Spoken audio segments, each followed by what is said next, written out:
जय हिंद प्यारे साथियों, स्वागत है आप सभी का उत्कर्ष एकेडमी खिलचीपुर के ऑनलाइन प्लेटफॉर्म में। इस वीडियो में हम लोग एसएससी जीडी 2023 का पेपर सोल्व करेंगे। 2 फरवरी 2023 शिफ्ट 1 में मैथ के जितने भी 20 के 20 ही क्वेश्चन इस वीडियो में हम लोग सोल्व करेंगे। प्यारे साथियों, 2023 all paper solution SSC GD हमारा चल रहा है और अगर आपने पिछले पार्ट नहीं देखे तो प्लेलिस्ट आपको मिल जाएगी, जहां बाकी की शिफ्टों के पेपर सॉल्यूशन भी आपको मिल जाएंगे। 2024 में भी आप लोगों को एसएससी जीडी में यही लेवल देखने को मिलेगा, इसलिए पर डे इस क्लास के साथ आप जरूर जुड़े। पर डे ये क्लास दिन में 5 बजे आपको यूट्यूब पर मिल जाएगी। यदि आप चैनल पर पहली बार विजिट कर रहे हैं तो चैनल को सब्सक्राइब करके बेल आइकन को ऑन कर लें, जिससे आपको सभी क्लास का नोटिफिकेशन तुरंत मिल पाएगा। प्यारे साथियों, आज का पहला और मोस्ट इम्पोर्टेंट क्वेश्चन, 1000 मीटर की दौड़ में जॉन ने खान को 120 मीटर से हराया। यदि जॉन की चाल 40 किलोमीटर प्रति घंटा है तो खान की चाल क्या होगी? तो यहाँ पर दो लोगों का नाम आया, एक का नाम जॉन आया और दूसरे का नाम खान आया। प्यारे साथियों, जॉन ने खान को हराया, मतलब यहाँ पर इन दोनों को दूरी जो तय करनी थी 1000 मीटर की दूरी तय करना था, लेकिन यहाँ पर खान 120 मीटर से हार गया। मतलब यहाँ पर 1000 मीटर में से 120 मीटर की दूरी ये कम तय कर पाया। मतलब ये कितनी दूरी को तय कर पाया? खाली 880 मीटर। आपको क्या करना है, इन दोनों का रेशो बना लेना है और ये रेशो काई का बनेगा? दूरी का। और यहाँ पर एक जीरो से एक जीरो काटना, 4 से कट करेंगे 25 बार ये कटेगा, 4 से कट करेंगे तो ये 22 बार कटेगा। अब प्यारे साथियों, ये दूरी का रेशो आपके पास आ चुका है। मैं आपको बता दूं, दूरी का रेशो ही चाल का अनुपात होता है। चाल और दूरी का रेशो एक ही होता है। क्वेश्चन में आपको यहाँ पर जॉन की चाल बताइए और जॉन की चाल यहाँ पर 25 रेशो में 25 है और किलोमीटर प्रति घंटे में 40 किलोमीटर प्रति घंटा बताए। तो यहाँ से आप क्या करना, एक रेशो का मान लाना, तो 40 में 25 का भाग लगाना। क्वेश्चन में पूछा कि खान की चाल बताओ, तो खान की चाल लाने के लिए जो एक रेशो का मान आया 40/25, इसका गुणा आपको कर लेना है किससे? खान की चाल के अनुपात से, यानी 22 से। यहाँ पर 5 से 50 25, पाने 8 40, आप यहाँ पर 8 का मल्टीप्लाई करोगे, 8 दूनी 16, कैरी 1, 8 दूनी 16 1 17, 176/5, 5 का भाग लगाओगे, 5 3 15, 2 बचा, 50 25, यहाँ पर एक बचेगा, दशमलव लग जाएगा, 5 दूनी 10, 35.2 किलोमीटर प्रति घंटा यहाँ पर खान की चाल आ जाएगी। ऑप्शन नंबर बी इस क्वेश्चन का राइट आंसर हो जाएगा। क्वेश्चन नंबर 2 हमारे पास है, 2010 में एक देश की जनसंख्या 25608 और 40 थी। 2020 तक जनसंख्या में 10% की वृद्धि हो गई। 2020 में जनसंख्या बताओ। 2020 में जनसंख्या का मान लेके आना है, तो सिंपली क्या करो, जो जनसंख्या आपको दी गई है 25608 और उसके बाद जीरो लगाए यहाँ पर 4, इसका डायरेक्ट आप, ये अपने आप में 100% थी, इसको 10% इंक्रीज करना है, वृद्धि करना है, तो आप इसका डायरेक्ट 110% निकाल लो। ये 2 जीरो से 2 जीरो काट लेना और 11 का मल्टीप्लाई इधर जब पूरे में करोगे तो आपके पास आंसर आ जाएगा 2816, है ना। आपका जो आंसर आएगा 11 का मल्टीप्लाई करने पर 28 16 88 और उसके बाद में 000, और ये आपको मिल जाएगा ऑप्शन नंबर बी में। क्वेश्चन नंबर 3 हमारे पास है, 6 सेंटीमीटर भुजा वाले घन से काटकर निकाले जा सकने वाले सबसे बड़े गोले का आयतन बताना है। आपको क्या करना है, गोले का आयतन बताना है। गोले का आयतन, प्यारे साथियों, होता क्या है, गोले का आयतन का फॉर्मूला 4/3 पाई आर क्यूब होता है। इसके लिए हमें गोले की त्रिज्या चाहिए और अब गोले को किससे बनाया जा रहा है? घन से। तो घन की यहाँ पर भुजा बताइए प्रत्येक। 6 सेंटीमीटर भुजा वाला एक घन था क्यूब, जिसका लंबाई चौड़ाई ऊंचाई सब क्या होता है? बराबर। इस प्रकार का क्यूबॉइड था, इससे बनाया जा रहा है क्या? तो याद रखिएगा क्या होगा, यहाँ पर मैं आपको बता दूं, जो गोले का व्यास होगा इस घन की भुजा के बराबर होगा। ठीक है ना, याद रखिएगा, गोले का जो व्यास होगा घन की भुजा के बराबर होगा, यानी 6 सेंटीमीटर के बराबर होगा। तो हम क्या करेंगे, यहाँ से गोले की त्रिज्या बना लेंगे। गोले की त्रिज्या आप लोग बना लोगे। और त्रिज्या जो होती है प्यारे साथियों व्यास की आधी होती है, मतलब 6 का आधा। कितना हो जाएगा, 2 तिया 6, 3 सेंटीमीटर इस गोले की त्रिज्या आ जाएगी।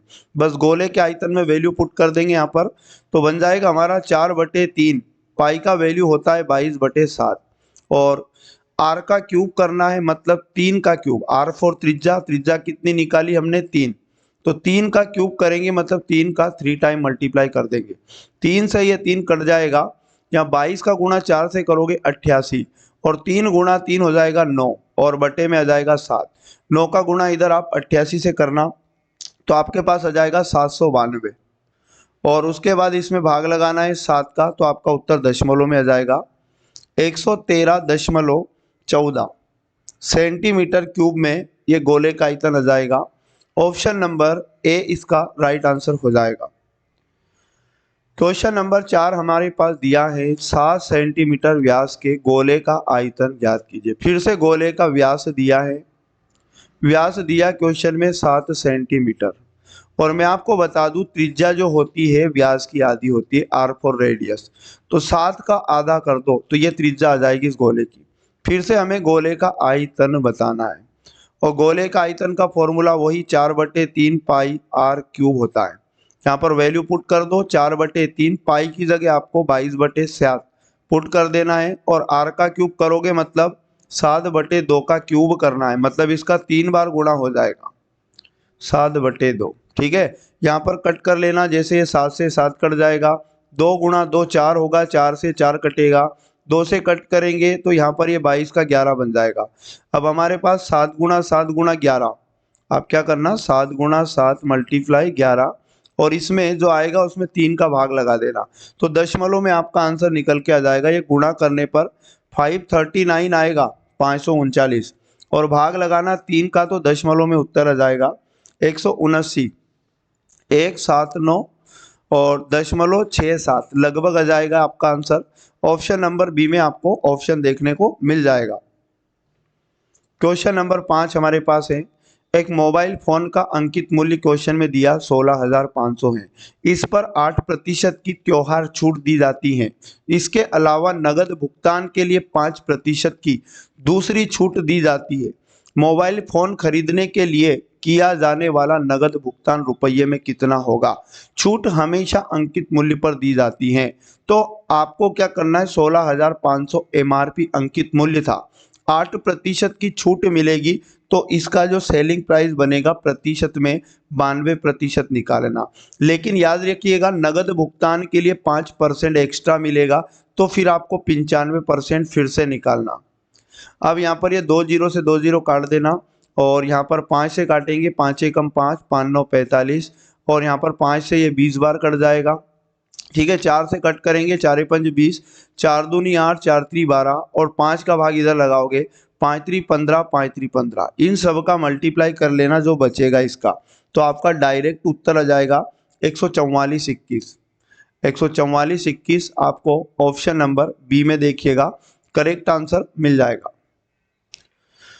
क्वेश्चन नंबर 6 हमारे पास है, एक कार की कीमत में क्रमिक रूप से 5%, 10%, 20% की वृद्धि होती है। कीमत में समतुल्य परिवर्तन क्या है? तो आपको क्या करना पड़ेगा, कार की पहले कीमत मानना पड़ेगा, क्योंकि क्वेश्चन में दिया नहीं है। कीमत मान लो 100 रुपये थी, और पहली बार इसकी कीमत में वृद्धि हुई 5% की। यह 100 अपने आप में 100% था, 5% की वृद्धि हो जाएगी तो आप डायरेक्ट 100 का 105% निकालना। दूसरी वृद्धि 10% की हो जाएगी तो आपको 110% निकालना है। तीसरी वृद्धि हो जाएगी कितनी, 20%, तो 120% निकालना। ठीक है, अब ये 2 जीरो से इधर 2 जीरो, ये 2 जीरो से इधर वाले 2 जीरो, इन सब का मल्टीप्लाई आप कर लेना, और इकाई तरफ से 2 अंक के पहले दशमलव लगा लेना, तो आपके पास आएगा 138.6। मतलब वृद्धि के बाद उसका नया मूल्य 138.6 आ जाएगा। तो क्वेश्चन ए का समतुल्य परिवर्तन बताओ। समतुल्य परिवर्तन का मतलब प्रारंभ में और लास्ट में कितना अंतर है, ठीक है ना। तो आप क्या करना, 138.6 में से माइनस कर देना 100 को, तो हमारे पास बच जाएगा 38.6 का परिवर्तन इसका हो जाएगा। 38 एक ही ऑप्शन में दिखाई दे रहा है डी वाले में, तो यही आपका करेक्ट आंसर हो जाएगा।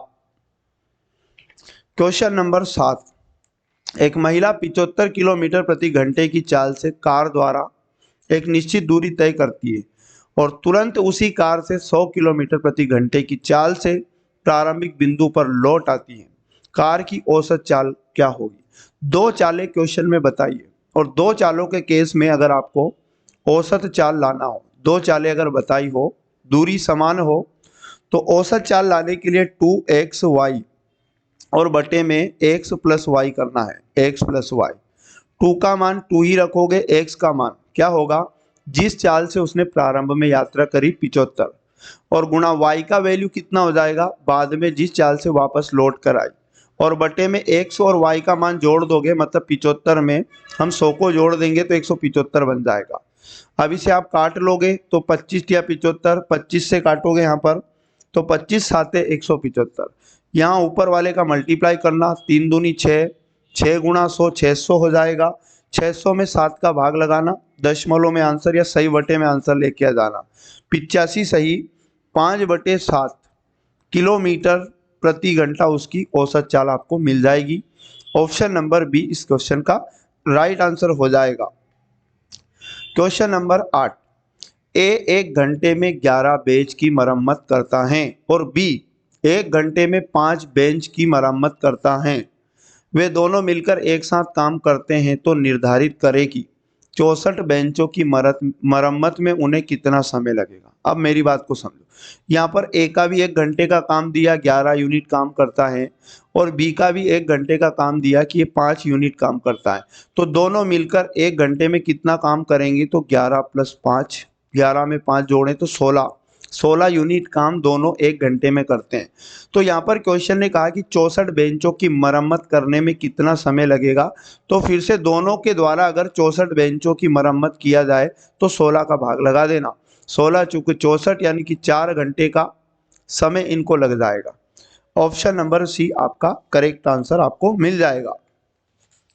क्वेश्चन नंबर 9 है, आकाश एक कार्य को 21 दिनों में कर सकता है और दिया उसी कार्य को 63 दिनों में कर सकती है। समान कार्य को पूरा करने में लगने वाला समय ज्ञात करें। यदि वे एकांतर दिनों में बारी बारी से कार्य करते हैं और आकाश कार्य आरंभ करता है। सबसे पहले तो ये समझ आया कार्य आरंभ कौन करता है, तो आकाश, ठीक है भाई। अब बारी बारी वाला केस है तो समय कार्य का है, आकाश का समय बताया काम करने का, आकाश किसी काम को 21 दिनों में कर सकता है। और यहाँ पर बोला गया दिया का समय भी बताया क्वेश्चन में, 63 डेज में ये पूरा काम निपटा सकता है। टोटल वर्क दोनों का लघुत्तम लेना तो 63 इनका लघुत्तम आएगा, इनका एक एक दिन का काम निकाल लेना, 21 या 63 होता है और 63 कम 63 होता है। अब यहाँ पर काम स्टार्ट किया आकाश ने, एक एक दिन छोड़कर एक एक दिन काम करते हैं, पहले आकाश करेगा फिर दिया करेगी, इस प्रकार से फिर आकाश करेगा, ये कंटिन्यू चलता रहेगा। तो पहले दिन आकाश काम करने आएगा तो 3 यूनिट काम करेगा और वो चला जाएगा। दूसरे दिन बारी दिया की है तो 1 यूनिट काम करेगी और वो भी चली जाएगी। तो आप ये कह सकते हो कि सर 2 दिन में इस प्रकार से अगर ये काम करे, एक दिन छोड़कर एक दिन, तो 2 दिन में कितना काम हो जाएगा? तो 3 + 1 यानी टोटल 4 यूनिट काम हो जाएगा। कितने दिन में? 2 दिन में। तो आपको कितने काम पर जाना है? इसी तरह से 63 काम पर। तो आप यहाँ पर क्या करना, इसमें मल्टीप्लाई करना 4 में 15 का और इधर 2 में भी 15 का, तो 15 दूनी 30 दिन है ना, और इधर 15 चूंकि 60 यूनिट काम हो जाएगा। ठीक है, अब शेष काम कितना बचा? अगर 63 में से 60 काम हो जाएगा तो 3 यूनिट काम और बचा। अब बारी किसकी है इसमें? बारी जिसकी फर्स्ट में बारी थी लास्ट में बारी उसी की रहेगी, आकाश की। तो ये जो 3 यूनिट काम बचा इसे आकाश करेगा और एक दिन में वो कितना काम करता है? 3 यूनिट। तो 3 यूनिट को करने में एक दिन और लगेगा। तो कुल समय उसे इस काम को खत्म करने में बारी बारी से दोनों को कितना समय लगा? तो 30 दिन + 1 दिन, कितना दिन हो जाएगा? 31 दिन, 31 डेज इस क्वेश्चन का right answer option number C हो जाएगा। क्वेश्चन नंबर 10, एक यात्रा में किरण ने बाइक से 50 मील प्रति घंटे की चाल से 3 घंटे तक यात्रा की। इसके अलावा उसने कार से 65 मील प्रति घंटे की चाल से 2 घंटे तक यात्रा की। वह आराम करने के लिए 2 घंटे रुका। आराम के बाद उसने अपने गंतव्य तक पहुंचने के लिए बाइक से 80 मील प्रति घंटे की चाल से 4 घंटे तक यात्रा की। पूरी यात्रा में किरण की औसत चाल ज्ञात करें। क्या करना है समझो। औसत चाल बताना है। औसत चाल, दूरी और समय दिया है, दूरी और चाल दिया है, तो अलग अलग दूरी अलग अलग चाल समय के केस में जो औसत चाल होती है, सिंपली आपको याद रखना है कुल दूरी और बटे में कुल समय। कुल समय कितना लगा ये आपको भाग लगा देना। तो आपको पहले दूरी लाना पड़ेगा उसके द्वारा, क्योंकि दूरी नहीं दी है, चाल दी है और समय दिया है। तो और दूरी का जो फॉर्मूला होता है वो होता है चाल गुणा समय। तो प्रारंभ में उसने किस स्पीड से 50 मील प्रति घंटे से यात्रा की और कितने समय तक, 3 घंटे तक। तो 50 या 150 मील की दूरी वो चल लेगी, आपको ऐसा समझना है। उसके बाद बोला गया इसके अलावा कार के द्वारा जो स्पीड थी वो कितनी थी, 65, और कितने समय तक चली, 2 घंटे तक। तो यहाँ पर 65 का डबल आप करोगे तो 130 मील दूरी यहाँ पर बनेगी उसकी। फिर आपको गुणा कर लेना है, यहाँ पर 2 घंटे रुका, फिर उसके बाद चला 80 मील प्रति घंटे की स्पीड से, और कितने घंटे, 4 घंटे, तो 8 चुके 32, 320 मील यात्रा ये हो जाएगी। बस उसने दूरी तो इतनी कवर की, कुल दूरी इसको जोड़ लेना, पूरी दूरी आपके पास आएगी 600 मील। तो कुल दूरी की जगह आपको लिखना है 600 बटे कुल समय। कुल समय का मान भी आपको लेके आ जाना है। पहले उसने जो समय लिया 3 घंटे का, फिर उसने 2 घंटे का समय लिया, और उसके बाद आराम किया उसने 2 घंटे का, ये समय भी काउंट होगा। उसके बाद उसने लास्ट में 4 घंटे और लिए, तो कुल समय 4 2 6 2 8 3 11, यहाँ पर 11 टोटल टाइम आ जाएगा। तो कुल लिया गया समय का भाग लगा दो 11 का, 11 का भाग देंगे, 11 5 55, 5 बचा, 11 चौके 44, 6 बचा 60 हो जाएगा, 11 5 55, और उसके बाद 5 बचा तो 50 हो जाएगा, 11 चौके 44, 54.54 किलोमीटर प्रति घंटा। ये उसकी क्या आ जाएगी, चाल। ऑप्शन नंबर सी इस क्वेश्चन का राइट आंसर हो जाएगा। क्वेश्चन नंबर 11, एक व्यापारी 18% और 20% की 2 क्रमिक छूट देता है और अंकित मूल्य क्वेश्चन में बताया, तो विक्रय मूल्य बताओ। तो डायरेक्ट विक्रय मूल्य लेके आ जाओ। छूट हमेशा अंकित मूल्य पर दी जाती है, जो हमें बताया है 11,000। पहला डिस्काउंट 18% है, ये 11,000 अपने आप में 100% था, तो आपको निकालना है 82%। मतलब 100% में से 18% कम करोगे तो 82% निकालना है। फिर दूसरा डिस्काउंट 20% का है, तो आपको निकालना है 80%। इनको काट लेना, 3 जीरो से ये नीचे 3 जीरो और 1 जीरो से ये जीरो कट जाएगा। आपको खाली मल्टीप्लाई 11 गुणा 82 मल्टीप्लाई 8 करना है, तो आपके पास विक्रय मूल्य निकल कर आ जाएगा 7,216। 7,216 रुपया इसका विक्रय मूल्य बनेगा। ऑप्शन नंबर 3 इस क्वेश्चन का राइट आंसर हो जाएगा। क्वेश्चन नंबर 12, क्रय मूल्य पर 20% लाभ विक्रय मूल्य पर कितने प्रतिशत लाभ के समान होगा। अब यहाँ पर 20% लाभ, ठीक है, तो क्रय मूल्य पर 20% लाभ। पहले आप क्रय मूल्य नहीं दिया तो मान लो क्रय मूल्य कितना था, 100 रुपया था। 100 पर अगर 20% लाभ होगा तो लाभ कितना रहेगा, 100 का 20% निकालते हैं तो 20 ही आता है। तो विक्रय मूल्य कितना बनेगा वस्तु का, 100 का सामान है, 20 का लाभ लिया, तो विक्रय मूल्य 120 बनेगा। अब यदि इस लाभ को, लाभ का प्रतिशत यदि विक्रय मूल्य के साथ निकाला जाए, विक्रय मूल्य के साथ मतलब लाभ को प्रतिशत में बदलना है, बटे के ऊपर लिखो, लेकिन बटे में जो हमेशा क्रय मूल्य लिखते हैं हम, लेकिन अब विक्रय मूल्य को लिखा जाए 120 को और गुणा में 100 किया जाए, तो हमारा कितना आएगा, 20 से कम 20, 20 छंग 120, 2 तिया 6, 2 से ये 50 हो जाएगा। अब 3 का भाग हम लोग 50 में देंगे, 3 कम 3, और उसके बाद 3 छंग 18 और 2/3%। तो विक्रय मूल्य पर जो लाभ का प्रतिशत बनेगा 16 सही 2/3% बनेगा। ऑप्शन नंबर 2 इसका सही जवाब आपका हो जाएगा।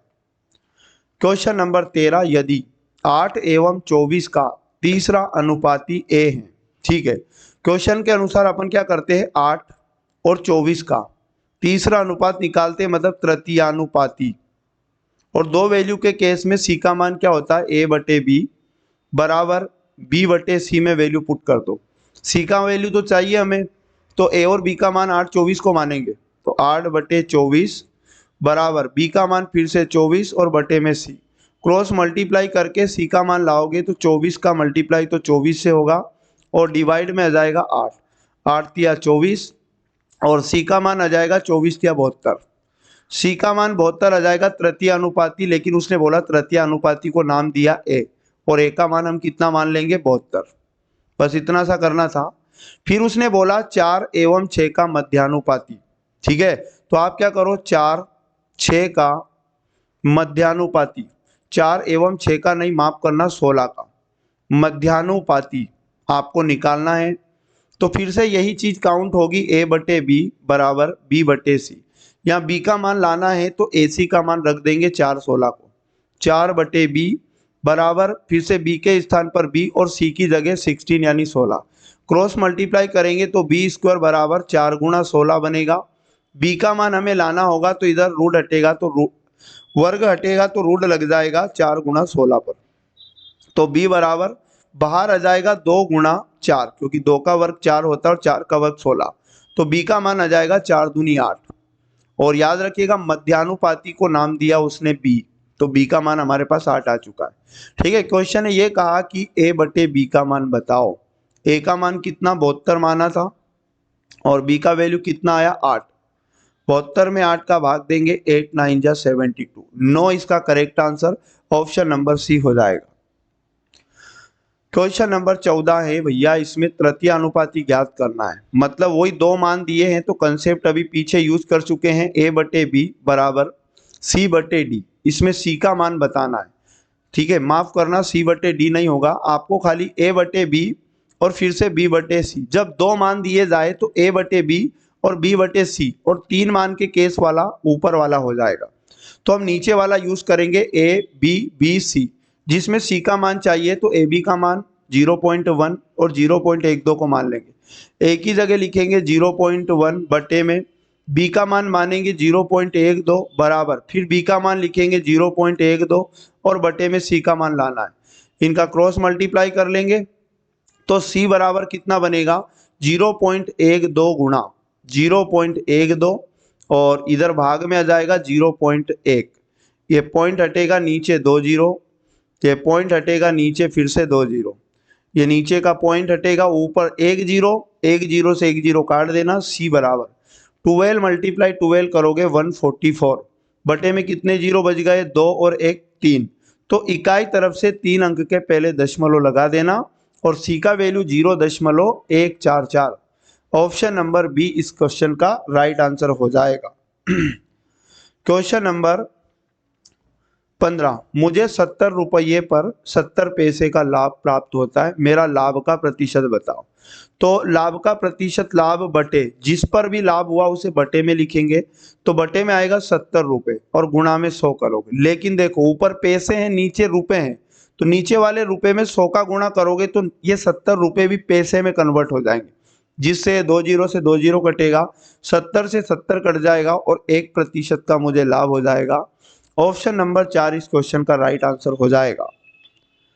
क्वेश्चन नंबर 16 की अगर बात किया जाए तो इस क्वेश्चन में मिस प्रिंट है, यहाँ पर p की घात 1/2 है, आपको ये समझना है। ठीक है, तो अब अपन क्या करेंगे, लेफ्ट साइड बराबर के लेफ्ट साइड वी बोर्डमास रूल लगाएंगे। तो सबसे पहले भाग की बारी आएगी तो इसे साइड में लिख के सोल्व करेंगे।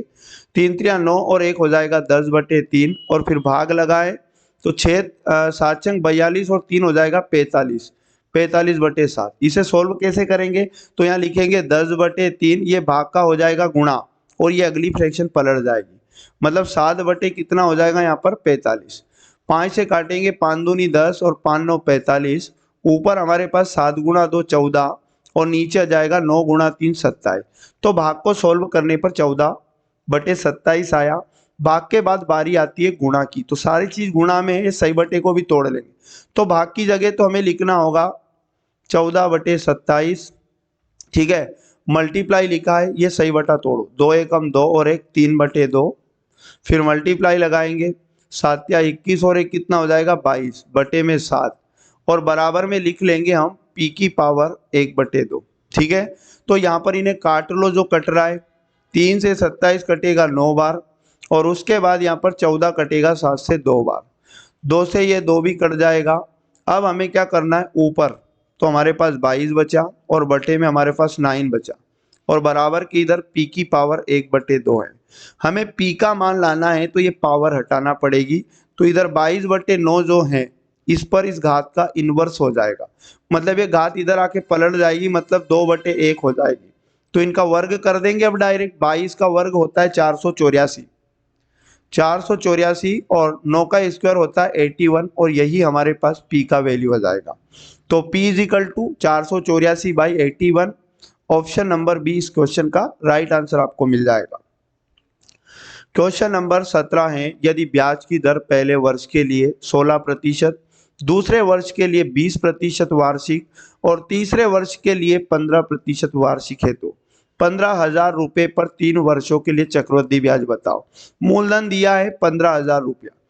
आपको क्या करना है, जब अलग अलग दर हो, चक्रवृद्धि ब्याज का केस हो, सीआई बताना, डायरेक्ट मिश्र धन लेके आ जाओ, क्योंकि चक्रवृद्धि ब्याज मूलधन और ब्याज, ब्याज पर भी ब्याज लगता है।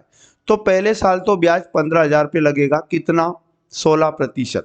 तो ये 100% था 15,000, तो 116% निकालो डायरेक्ट। दूसरे साल ब्याज लगेगा 20%, तो डायरेक्ट 120% निकालो। और तीसरे साल 15% ब्याज लगेगा तो 115% निकालो। तो डायरेक्ट हमारे पास मिश्र धन निकल के आ जाएगा। यहाँ 2 और 1 3, तो ये 3 जीरो कट हो जाएगा। बाकी इन सबको काटोगे आप तो ये कंप्लीट कट जाएगा, और आपके पास 24,012 मिश्र धन का मान आ जाएगा। ठीक है ना। ये जैसे 5 से कटेगा 5 3 15, 5 से ये 2 बार में 10, और 2 से काटेंगे 120 को 60, और ये 0 से ये 0 कट जाएगी। तो इन सबको काट लेना। 5 से इधर काटोगे, फिर 5 दूनी 10, 5 3 15, 5 दूनी 10, 2 से काटेंगे 2 तिया 6, तो ये मल्टीप्लाई करने पर मिश्र धन आपके पास जाएगा। क्वेश्चन ने कहा मतलब ब्याज बताओ, चक्रवृद्धि ब्याज बताओ। तो मिश्र धन में से मूलधन को घटा देना। 24,012 में से मूलधन कितना दिया क्वेश्चन में, 15,000। 15,000 को माइनस कर दोगे तो ब्याज बच जाएगा। 2 में से 0 गया 2, 1 में से 0 गया 1, यहाँ पर 0 में से 0 गया 0, और 4 में से 5 गया 9। ठीक है ना। 1 में 9,012 यहाँ पर ब्याज आ जाएगा। 9,012 ऑप्शन नंबर ए इस क्वेश्चन का राइट आंसर हो जाएगा। क्वेश्चन नंबर 18 और मोस्ट इंपोर्टेंट, 12 से विभाज्य 2 अंक की सबसे बड़ी संख्या और 8 से विभाज्य 2 अंक की सबसे छोटी संख्या का लघुत्तम बताओ। तो आपको क्या करना है, 12 से विभाज्य मतलब जो 12 से कटे, ऐसी 2 अंक की सबसे बड़ी संख्या लाना है। 2 अंकों की क्या लाना है, सबसे बड़ी संख्या, 2 अंकों की सबसे बड़ी संख्या। तो 12 की टेबल बोलेंगे तो 12 आठी 96 होता है, और 12 नमे की 108। तो 108 में तो 3 अंक हो जाएंगे। 2 अंक कहाँ तक रहेगा, 12 आठी 96, तो 96 वो संख्या है। और यहाँ पर क्वेश्चन कह रहा 8 से विभाज्य, हम लिखेंगे यहाँ पर 8 से विभाज्य 2 अंकों की सबसे छोटी संख्या की बात कर रहा है ना। 2 अंकों की सबसे छोटी संख्या, 8 से कटे ऐसी 2 अंकों की संख्या, तो 8 का टेबल बोलो। 8 एकम 8, एक ही अंक के 8 में, तो 8 दूनी 16। 2 अंक कहाँ से आना शुरू हुए 8 की टेबल में, 16 से, तो वो संख्या 16 हो जाएगी। क्वेश्चन ने बोला कि 96 और 16 का लघुत्तम समापवर्ती क्या होगा। तो जब इनका लघुत्तम लोगे तो 96 इनका लघुत्तम आ जाएगा। ऑप्शन नंबर सी इस क्वेश्चन का राइट आंसर आपके पास बन जाएगा। क्वेश्चन नंबर 19, एक टेप रिकॉर्डर 10% के लाभ पर 935 में बेचा जाता है, 885 रुपये में बेचा जाता, तो वास्तविक हानि कितनी होगी। तो पहले आप इसका क्रय मूल्य निकाल लो, क्रय मूल्य निकाल लो। हर वस्तु का क्रय मूल्य अपने आप में 100% मानो। 10% लाभ पर बेचा गया, मतलब विक्रय मूल्य का प्रतिशत बनाओ तो 110% बनेगा। 100 पर 10% लाभ हुआ तो 110% विक्रय मूल्य बना। और विक्रय मूल्य क्वेश्चन में दिया 935। 935 का मान 110% है, यहाँ से 1% का मान लेके आओ, तो 935 में भाग लगाना 110 का। अब आपको क्या करना है, 100% का मान लाना है, जिससे क्रय मूल्य आ जाएगा। तो जो 1% का मान है 935 बटे में 110, इसमें 100 का गुणा और कर दो। 0 से 0 कट जाएगा, 11 अट्ठे 88, 11 पंच 55 यानी 850। तो इस वस्तु का क्रय मूल्य कितना आ गया? तो हमारे पास क्रय मूल्य निकल कर आ गया 850। और क्वेश्चन में ये कह रहा है कि 835 में बेचा जाए, तो विक्रय मूल्य फिर से बोल रहा है कि अगर 835 रहे तो लाभ होगा या हानि? तो डेफिनेटली हानि होगी, क्योंकि 835 छोटा है। तो हानि कितने की होगी? क्रय मूल्य में से विक्रय मूल्य को घटाना। 10 में से 5 गया 5, 4 में से 3 गया 1, 8 में से 8 गया 0, 15 रुपए की याद रखिएगा यहाँ पर हानि हो जाएगी। ऑप्शन नंबर सी इस क्वेश्चन का राइट आंसर हो जाएगा। क्वेश्चन नंबर 20 की अगर बात किया जाए, एक गांव की वर्तमान जनसंख्या 50,000 दी गई है। शहरों की ओर पलायन के कारण जनसंख्या में प्रतिवर्ष 5% की दर से कमी आती है। 2 वर्ष के बाद जनसंख्या की गांव की जनसंख्या ज्ञात कीजिए। 50,000 वर्तमान में है और हर साल 5% कम हो जाती है, तो आपको 95% निकालना है, क्योंकि 50,000 अपने आप में 100% था। 5% हर साल कम होगी, 2 बार कम हुई 2 साल तक, तो 2 बार 95/100 करो। 2 2 4, ये 4 जीरो से 4 जीरो कट जाएगा। 95 का गुणा 95 से करना, तो यहाँ पर 90 25 आ जाएगा। और गुणा 5 का भी करोगे आप, तो आपके पास फाइनली आंसर 45, 12 और 5 ये निकल के आ जाएगा। और यही हमारा करेक्ट आंसर हो जाएगा, ऑप्शन नंबर ए। तो प्यारे साथियों, ये थे वेरी मोस्ट और इम्पोर्टेंट टॉप 20 क्वेश्चन। यकीन मानिएगा यही लेवल आपको 2024 एसएससी जीडी में भी देखने को मिलेगा। तो आप पर डे इस क्लास को जरूर वॉच किया करें। डेली इसका टाइम दिन में 5 बजे रहता है, तो 5 बजे आप लोग रेडी रहिए पर डे, और चैनल को सब्सक्राइब कर बेल आइकन ऑन कर ले, जिससे आपको क्लास का नोटिफिकेशन तुरंत मिलता रहेगा। और पर डे ये सारे पेपर आप जरूर लगा ले। यकीन मानिएगा एसएससी जीडी में गणित में पूरे के पूरे नंबर आप लेके आओगे। मिलेंगे नेक्स्ट वाले पार्ट में। जय हिंद, जय भारत, वंदे मातरम।